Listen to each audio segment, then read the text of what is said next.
or fill up the rotunda just outside the Senate doors. And over the last couple of days, we've really seen that focus towards the legislature, the Senate and the House, and we'll get into last night's House action. But a lot of teachers inside that continue to chant, trying to make their voices heard, even while lawmakers are on the floor in their chambers, chanting as loud as they can to make sure that they know that they're out there. Already this morning it was through the floors. For example, if you wanted to go from the third floor to the fourth floor, one on, one off. The troopers do a good job of policing crowd control on the inside. You mentioned last night, we'll jump into that, the House passed House Bill 1019XX. What does that mean? What does that not mean? Well, it is a sales tax on third-party internet sales. So companies and individuals that sell, for example, on Amazon, the state will now be able to collect a sales tax on that. That's going to generate roughly about an estimate of $20 million. There was a little bit of a debate on the floor of the House last night on whether or not this money should be specifically earmarked for education. Ultimately, it was approved to do that. So it's about $20 million to be added to the general education fund starting in 2020, so not right away. But last night, we've talked the last few days about how teachers have kind of, about 4 o'clock or 5 o'clock have kind of left, but the House was meeting into the evening, so a lot of teachers remained on the inside to follow the House proceedings. In fact, today's Oklahoman front page photo of the teachers kind of on the edge of their seat watching the vote on the screens outside. People were relaying information back to the crowd. They continued to chant when there was a debate, when a lawmaker was arguing against the bill. They were trying to, they were chanting shame on you and trying to make their voices heard. But at the end of the day, overwhelmingly it passed. It has to go to the Senate now. But there was an eruption of cheers. So teachers celebrated this vote, but very quickly their chants turned to we're not going anywhere. We're coming back tomorrow. So the OEA praised the bill. They said this is a good step in the right direction, but teachers in the OEA continue to say that more needs to be raised. We hope to kind of get some more details on kind of what some of those funding figures look like. What's the target? Based on my conversations with people, I really feel like you're probably looking at anywhere between $100 and $200 million is really what the OEA would like to see. So yesterday's $20 million is a step in that direction, but teachers have come back out this morning to try to get more legislation passed. Among the items on today's agenda for the OEA, though, they will have a rally at 11 a.m. outside the Capitol on the steps there. OEA President Alicia Priest will be among those speaking, along with Clark Fraley. Again, I mentioned it's Clergy Day at the Capitol around 8 o'clock this morning. Various members of the local faith-based community held an event on the fourth floor of the Capitol. There was a prayer, there was singing. I spoke with Lori Walkie afterwards. I was like, how many different versions can you come up with of this little light of mine? Yeah. She goes, I came up with 5 in the shower this morning, and that's what we did. Yeah. So our Carla Hinton, the Oklahoman's religion editor, tagged along with her this morning, chatting with various members of the faith-based community, and they said, hey, selfishly, we got a skin in the game in this as well. We have sons and daughters. If the teachers walk out, that affects us in our households, but it also affects the community and others, and we've talked about how this is a far-reaching story. Yeah, and we've talked before about how churches are kind of playing a part in this. Lots have announced that they're providing drop-in childcare. For a lot of families with school closed, they're down to limited options on what to do with their kids. So a lot of churches have kind of played that role, or providing other activities or meals, backpacks. A lot of churches already kind of help provide some of those backpack feeding programs over the weekend. So churches have really kind of played a part. And you talk about the presence of clergy. I mean, there's a presence of a lot of different groups that aren't just teachers. I mean, there's parent groups, there's state employees. There was some controversy yesterday with some lawmakers saying that there were some outside agitators, outside protesters. The Department of Public Safety said that they had observed some of that and was monitoring the situation. They didn't really provide any additional details. I wrote about this yesterday that, I've talked to literally hundreds of people. I've been at almost every square inch of this rally inside and out. And everything I've seen is peaceful. It's been intense at time, but nothing even close to violence or controversy. I have not seen any outside protest groups. I mean, I have seen some outside groups in the sense that there's candidates who are running for office that are taking advantage of the situation and the people here. There's different initiative petitions that are circulating. There was I walked by and there was a desk set up with a woman saying that eyeglasses are some of the more expensive in Oklahoma than other states. I'm not really sure what she was representing, but it just kind of gives you an idea that it's kind of a carnival midway of political causes here at the Capitol grounds. So there are some outside groups, but I have not seen the kind of agitators, so to speak, that there's been some claims of. To that point, I spoke with former gubernatorial Democrat candidate Joe Dorman this morning and asked him why he was here. And of course, they're doing the same thing, taking advantage of the groups that are here. And he lended his ideas of what should happen. You can watch that interview on newsok.com. One thing that might be good we have an interview with Alicia Priest coming up later this morning to chat with her on. And the OEA has mentioned this, but perhaps some definition could be provided. A group of teachers from Minco came up to our 10 Money this morning, and they were a little bit confused about ball and dice or this bill or that bill. I think perhaps there's a bit of confusion of teachers are saying, what should we be pulling for? What should we be following? Where is the money? Yeah, and I think we're probably going to hear more specifics on that in the coming days. There's been some criticism that maybe we should have heard about some of the specifics since day one. We've talked about OEA's role in this. They are kind of leading the logistics of the walkout. They were the ones that called for the April 2nd date, but have really been following teachers too. And the OEA since the beginning had said, hey, these are our demands, but we're going to leave it up to the legislature to decide how to fund it. A couple weeks before the walkout, they did come out with their own funding proposal, and some of those tax increases were approved last week by the legislature, and some lawmakers continue to say, look at what we did last week. You're out here asking for more. More just can't be done. Teachers believe otherwise and are still out here. But yeah, ball and dice gaming. We expect to see that. The capital gains tax deduction. That still seems like a pretty big lift in the legislature, but to remove that deduction, and it would pump tens of millions of dollars, into the budget that teachers want to see earmarked for education. Once again, this is we talk about, when the rubber meets the road inside this building, tax increases are not a popular concept. They have not passed a tax increase until last week, going back to the early 90s. And so lawmakers, I was in some of the offices yesterday as teachers were pleading with lawmakers to reconsider their votes, and and some lawmakers just very politely said, I'm just not going to change my mind on this. And one teacher, she kind of said, well, I'm praying that you do. And that's kind of what it looks like inside, for those teachers that are able to talk to some lawmakers face to face. But at the end of the day, it's going to take votes changing from no to yes on some of these key measures, and teachers say they're going to continue to put up the pressure. We did hear that OEA had put in a permit for next week. Of course, we've said, those teachers that are marching from Tulsa to Oklahoma City, they won't arrive here until Tuesday. So there's already plans for this walkout to stretch into next week. I spoke to a teacher from Moore this morning inside. She indicated the same thing. She's going to be here every day as long as it continues. You may hear some horns in the background. A lot of the signs that the teachers and those rallying here are carrying say, hey, honk, for your support. So there's that. We saw that a group of teachers and supporters from Yukon are marching this morning from Yukon to the state capitol, and you mentioned that group from Tulsa headed this way as well. As always, Ben, I'll ask you this question. What storylines are you following today? Well, we just got, once again, kind of trying to track some of the legislative proceedings on the inside. Justin Wingert, our federal government reporter, is actually in the building, kind of giving some backup on that end. So I am this morning. We're going to continue to talk to teachers, talk about the message they're trying to send to lawmakers. One of the stories that I'm also kind of taking a look at is, this is a big. It's not just a big moment here at the Capitol. This is a big moment in a lot of communities. When schools close, there's a disruption that goes in, and so we're going to continue to try to talk to families and parents about how they're handling this walkout, and continue to talk to teachers about how long they're willing to last.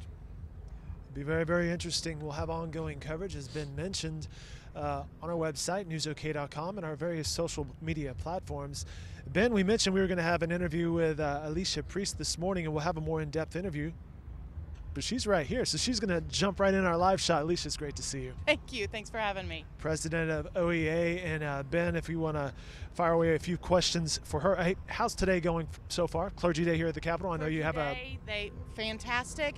The Oklahoma Pastors for Kids has been a very supportive group throughout this. We love having a partnership with them. Let me ask you, yesterday you guys came out with a poll showing that of likely voters in Oklahoma, I think it was 68% said that they supported the walkout, and it was a 10-point jump from last week. Talk about the public support and why that. I mean, your poll showed that the public is on your side, at least when it comes to voters. Why is that important? So early media and legislators, even superintendent, were talking about this as a teacher pay raise. But for us, it was never just about the pay raise. That's an important aspect to keep teachers in the classroom here in Oklahoma, but it's about our kids. And so that message resonates with parents because we all want better for our students. Is that something, as you think about how long this may go, and correct me if I'm wrong, but I think you guys you're prepared to go another week with permitting and logistics here at the Capitol. Teachers continue to say, we're in it for the long haul, we'll stay here for as long as it takes. But is there any concern on your part that, after a week, after 2 weeks, after 3 weeks, for some parents that may say, hey, I support the teachers, but man, I got to get my kids in school. I mean, what are kind of your thoughts on the work you're trying to do here and juggling that with, potential risk of harm for students that are staying out of school? Right, so student days will be made up. There are schools, like we got an email from our superintendent, because my daughter's in school, that said they'll make it up by doing this, this, and this when it's over. And so I think we are monitoring that. We're in constant contact with our local leaders who have the pulse and feel in their communities, and we'll address that if it comes to that. We saw movement in the legislature yesterday, and so that's positive for us. And so we just have a little bit more work to do. Yeah, you talk about last night, teachers remained late into the evening as the House was meeting, continuing to chant and make their voices heard. Yeah. We saw the third-party sales tax, or internet sales tax, approved by the House. A lot of cheers when that vote went through, but then chants of we're coming back. So a step in the right direction. You said this right after the vote, hey, this is good work, but we need more. So my question is, what are we looking at here in terms of the dollar amount that it's going to take to provide that substantial boost to public education that you feel like would bring the walkout to an end? Right, so we know 28% cuts over the last 10 years has created a huge hole in the education budget.